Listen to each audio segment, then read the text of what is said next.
Hello! నేను సీరియస్‌గా బయలుదేరుతుంటుంటే గుమగుమలొస్తున్నాయి. ఏంటా అని చూస్తే, ఇదిగోండి ఇలా బెండకాయ సన్నగా భలే కట్ చేశారు.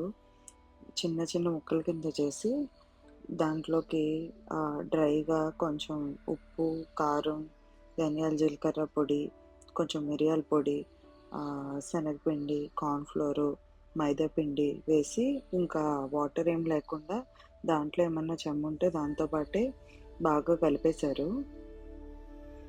కలుపుతుంది మా తులసమ్మ. నా చిన్నప్పటి నుంచే ఉంది తను.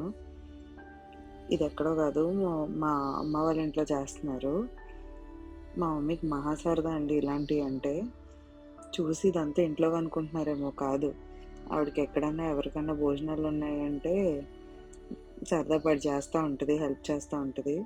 సో, ఇలా బెండకాయ అంతా బాగా కలిపేశాక దాని తర్వాత హ్మ్, ఒక పెద్ద బకెట్‌లో ఆయిల్ తీసుకొని దాన్ని డీప్ ఫ్రై చేసేసింది.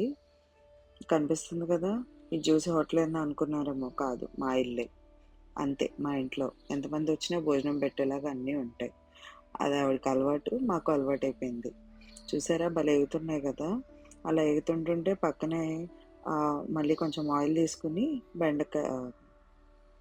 ఎండుమిరపకాయలు, కరివేపాకు, పచ్చిమిర్చి బాగా వేపేసి ఇలా ఏగిన బెండకాయలని భలే కరకరలాడుతున్నాయండి. దాన్ని తీసుకొచ్చి ఇందులో వేసేశారు. వేసేసి దాంట్లోకి కారము, మళ్ళీ కొంచెం పైన సాటే చేయడానికి కొంచెం ఉప్పు, కొంచెం ఆమ్చూర్ పౌడర్ గానీ, లేకపోతే చాట్ మసాలా గానీ యేసుకుంటే లైట్‌గా పులుపు తగిలి బావుంటది.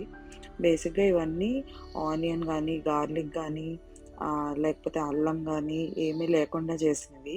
అందుకని. సో, అక్కడికి ఆ ఫ్రై అలా అయిపోయింది. చాలా బా వచ్చింది. తర్వాత ఇక్కడ ప్యారలెల్‌గా ఇంకా ఏదో చేస్తుంటుంటే సరదాగా ఇంట్రెస్టింగ్‌గా అనిపించి తీశాను నేను. అది ఐకానిక్ టమాటో కొత్తిమీర పచ్చడి. ఆవిడ ఏమన్నా చేశారంటే అందులో అది లేకుండా ఛాన్సే లేదు. ఆ పచ్చడి ఉండాల్సిందే. ఈ పోపు బాగా ఏగాక ఇందులో మొత్తం ముక్కలన్నీ ఉడకబెట్టేసి వేసి, అందులో చింతపండు గుజ్జు, కొంచెం సాంబార్ పొడి ఇంట్లో చేసింది వేసేశారు. అది మరుగుతుంది. చూసారా పక్కన ఈలోపు టమాటా, కొత్తిమీర ఎగిరిపోయి అప్పుడే కాలీఫ్లవర్ వచ్చేసింది. ఎప్పుడొచ్చేసిందో.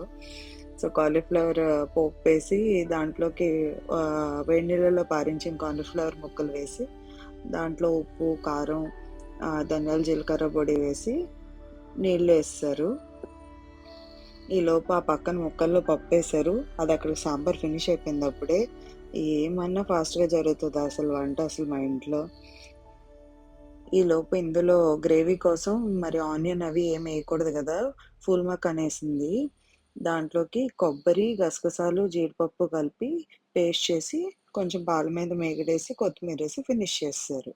కానీ తింటే అసలు మీకు తెలియని గూడా తెలీదు. ఇందులో ఉల్లిపాయ గాని, అల్లం వెల్లుల్లి అవేమీ లేవని. చాలా కమ్మగా ఉంటది కూర. Next packing. భవాని ఆంటీ ఈ విషయంలో మీకు సాటి ఎవరు లేరు. సో, చూసారు కదా వెజిటబుల్స్ అన్నీ కట్ చేసి అసలెంత హడావిడిగా ఉందో ఇల్లయితే. ఫైనల్లీ ఎళ్ళిపోతుంటుంటే ఆల్రెడీ చేసి పెట్టేసినయి కనిపించినియి నాకు. ఊరికే తీశాను. పరమాన్నం, ఫ్రైడ్ రైస్ కోసం అని చెప్పి రైస్ ఉడకబెట్టారు. ఇదేమో దోసకాయ పచ్చడికి మా బాచమయ్య కట్ చేసాడంటే అసలు దానికి పేరు పెట్టక్కర్లేదు. చిక్కుడుకాయ టమాటా. థాంక్